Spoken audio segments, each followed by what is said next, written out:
اور نہ صلی اللہ علیہ وسلم ہم سے کوئی تعارض کیجیے گا۔ ان شرائط کی بنیاد پر میثاق مدینہ طے پایا۔ حضرت انس رضی اللہ عنہ کے والد کے گھر پر مسلم اور غیر مسلم باشندوں کا اجلاس ہوا، جس میں فیصلہ کیا گیا کہ ایک شہری ریاست کا قیام عمل میں لایا جائے گا جو کنفیڈریشن کی طرز پر ہو، اس میں شامل یونٹوں کو وسیع خود مختاری حاصل ہو۔ حضور اکرم صلی اللہ علیہ وسلم کو ریاست کا مرکزی حکمران تسلیم کیا گیا۔ ریاست کے سربراہ رسول صلی اللہ علیہ وسلم سے مشاورت کے ساتھ پہلا دستور جاری کیا۔ ڈاکٹر طاہر القادری کے مطابق میثاق المدینہ کے 63 آرٹیکلز ہیں۔ یہ میثاق مسلمان، یہودیوں اور مشرکین کے درمیان طے پایا۔ اس کے چند آرٹیکل موجودہ دور کے حوالے سے قابل ذکر ہیں۔ اللہ تعالیٰ کی حاکمیت، اور یہ کہ جب کبھی تم میں کسی چیز کے متعلق اختلاف ہو تو اسے اللہ اور محمد صلی اللہ علیہ وسلم کی طرف لوٹا دیا جائے گا، اور یہ کہ دستور والوں میں جو بھی قتل یا جھگڑا رونما ہو، جس سے فساد کا ڈر ہو، اس میں خدا اور خدا کے رسول صلی اللہ علیہ وسلم سے رجوع کیا جائے گا۔ خدا اس شخص کے ساتھ ہے جو اس دستور کے مندرجات کو زیادہ سے زیادہ احتیاط اور وفا شعاری کے ساتھ تعمیل کرے۔ میثاق کے مطابق حضور اکرم صلی اللہ علیہ وسلم کو تمام ریاستی اختیارات کا مرکز و محور تسلیم کیا گیا اور اللہ کی حاکمیت کو دستور کا بنیادی عنصر قرار دیا گیا۔ اللہ تعالیٰ نے فرمایا، اور جو کوئی اس کے مطابق جو اللہ نے نازل کیا فیصلہ کرے گا تو وہی لوگ ظالم ہیں۔ اور جو کچھ رسول صلی اللہ علیہ وسلم تمہیں دیں لے لو، اور جس سے منع فرمائے اس سے رک جاؤ، یعنی جنگ یا امن اور اوامر نواہی اور حلال و حرام کا فیصلہ رسول اللہ صلی اللہ علیہ وسلم کے احکام کی روح سے ہو گیا اور قبائل و افراد کی حیثیت ثانوی قرار پائے گی۔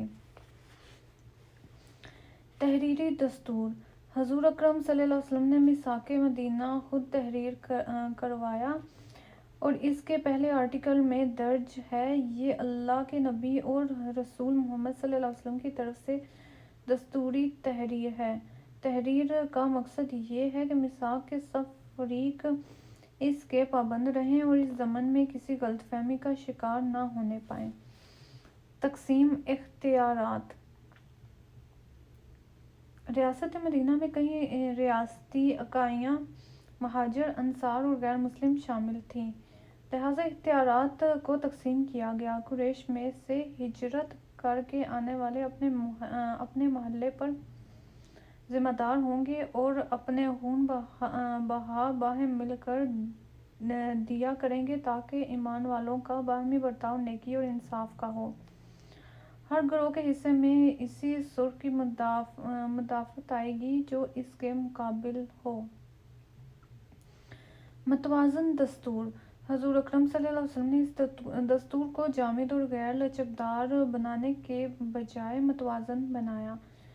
اس میں مزید طبقات کی شمولیت کی گنجائش تھی۔ یہ معاہدہ قریش میں سے مسلمانوں اور اہل مدینہ میں سے ایمان اور اسلام لانے والوں اور ان لوگوں کے مابین ہے جو ان کے تابع ہوں اور اس کے ساتھ شامل ہو جائیں اور ان کے ہمراہ جنگ میں حصہ لیں، اور یہ کہ یہودیوں میں سے جو ہماری اتباع کرے گا تو اسے مدد اور مساوات حاصل ہوگی، نہ ان پر ظلم کیا جائے گا اور نہ ہی ان کے خلاف کوئی مدد دی جائے گی۔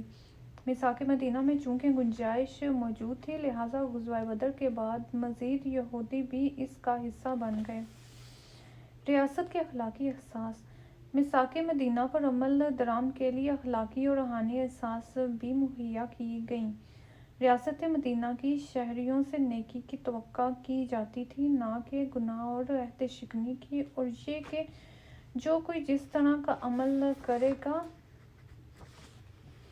اس کے اثرات اس کی ذات پر مرتب ہوں گے۔ اللہ اور اس کے رسول صلی اللہ علیہ وسلم اس کے نگہبان ہیں جو نیکی اور تقویٰ کا حامل لہو سیاسی وحدت کا تصور میثاق مدینہ میں مذہبی اور اعتقادی وحدت کے ماسوا سیاسی وحدت کا تصور دیا گیا تاکہ غیر مسلم اس میثاق کا فریق بننے میں ہچکچاہٹ محسوس نہ کریں اور مدینہ کا دفاع مکمل بنایا جا سکے۔ تمام دنیا کے لوگوں کے مقابل میثاق مدینہ میں شریک فریقوں کی علیحدہ سیاسی وحدت ہوگی اور نئی اوف کے یہودی مومنین کے ساتھ سیاسی وحدت تسلیم کیے جاتے ہیں۔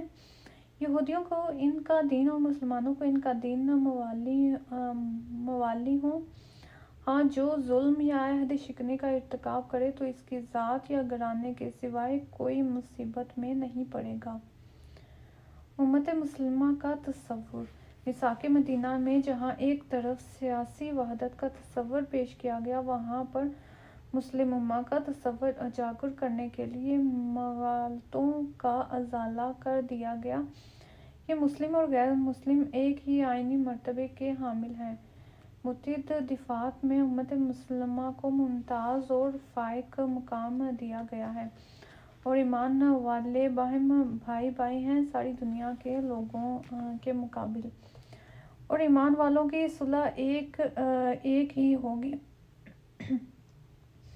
اللہ کی راہ میں لڑائی ہوگی تو کوئی ایمان والا دوسرے ایمان والوں کو چھوڑ کر دشمن سے صلح نہیں کرے گا جبکہ یہ صلح ان کے لیے برابر و یکساں نہ ہو۔ اور جو شخص کسی مومن کو عمداً قتل کرے اور ثبوت پیش ہو تو اس سے قصاص لیا جائے گا بغیر اس کے کہ مقتول کا ولی خون بہا پر راضی ہو جائے اور تمام ایمان والے اس کی تعمیل کے لیے انی اٹھیں اور اس کی تعمیل کے سوا انہیں کوئی چیز جائز نہ ہوگی۔